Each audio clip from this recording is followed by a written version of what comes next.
Hello दोस्तों, कैसे आप सब। उम्मीद करते हैं कि ठीक होंगे। देखिए दोस्तों, भारत में जितनी भी सरकारी भर्तियां निकलती है, चाहे वो रेलवे की हो, पुलिस की हो, आर्मी की हो, यानी कोई भी सरकारी भर्ती निकलती है, सभी को मैं एकदम बेसिक से बताता हूं ताकि आपको अच्छे से समझ में आए। तो दोस्तों, आज मैं ऐसे ही एक और भर्ती के बारे में बताने वाला हूँ और उसमें आपका सिलेक्शन कैसे होगा, सारा A to Z जानकारी आपको बोर्ड पर बताऊँगा। बस वीडियो में लास्ट तक बने रहिए। तो देखिए दोस्तों, इंडियन आर्मी CSBO भर्ती 2026, यानी कि दोस्तों इंडियन आर्मी में आपका CSBO की तरफ से भर्ती निकाली गई है। कुल पद अब बात कर लेते हैं कि जो टोटल पोस्ट है वो आपका कितना रहेगा। तो देखिए 190, यानी कि आपका 190 पदों पर भर्ती निकाली गई है। पद का नाम अब बात कर लेते हैं, जो पद है उसका नाम क्या है। तो देखिए CSBO ग्रेड सेकेंड, यानी कि आपका civilian switch board operator. Vacancy detail अब बात कर लेते हैं कि जो वैकेंसी निकाली कहाँ से गई है। तो देखिए रक्षा मंत्रालय, यानी कि रक्षा मंत्रालय की तरफ से वैकेंसी निकाली गई है। आवेदन की तिथि अब बात कर लेते हैं, इसका जो फार्म है कब से कब तक भरा जाएगा। तो देखिए 2 मई से 31 मई, यानी जिसका अप्लाई डेट है वो आपका 2 मई से फार्म भरा जाएगा और इसका अंतिम तिथि जो है आपका 31 मई, यानी कि आपका 31 मई तक फार्म भरा जाएगा। आयु सीमा अब देखिए, इस फार्म को भरने के लिए हमारी जो एज यानी उम्र कितना होना चाहिए।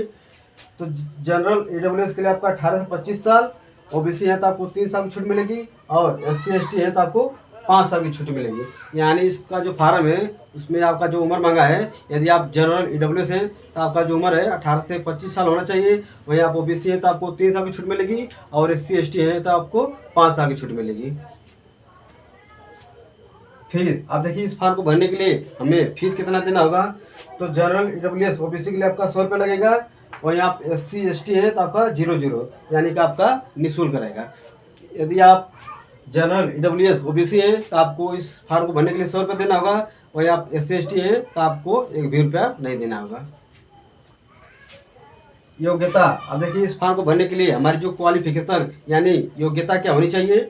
तो देखिए 10वीं, यदि आप मात्र 10वीं पास है तो आप इस फॉर्म को भर सकते हैं।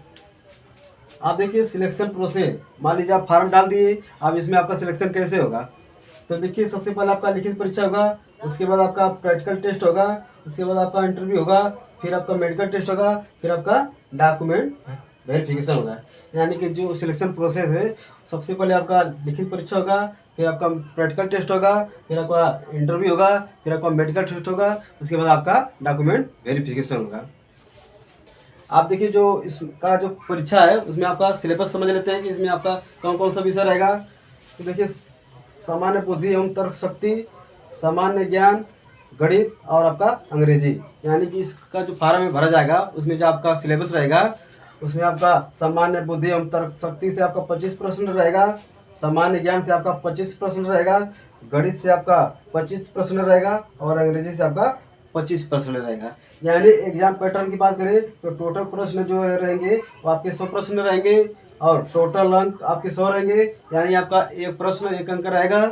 बाकी इस परीक्षा को देने के लिए आपको 2 घंटा का समय मिलेगा। आप देखिए जब इसमें आपका सिलेक्शन होगा तो इसमें आपको सैलरी कितना मिलेगी। तो देखिए सैलरी आपको 21,700 से 2,60,400 रुपया पर मंथ आपको मिलेगी। बाकी यही जानकारी आपको देनी थी। बाकी हमारा वीडियो कैसा लगा, अगर वीडियो अच्छा लगा तो वीडियो को लाइक और चैनल को सब्सक्राइब कर लेना। मिलते हैं अगले वीडियो में, तब तक के लिए धन्यवाद।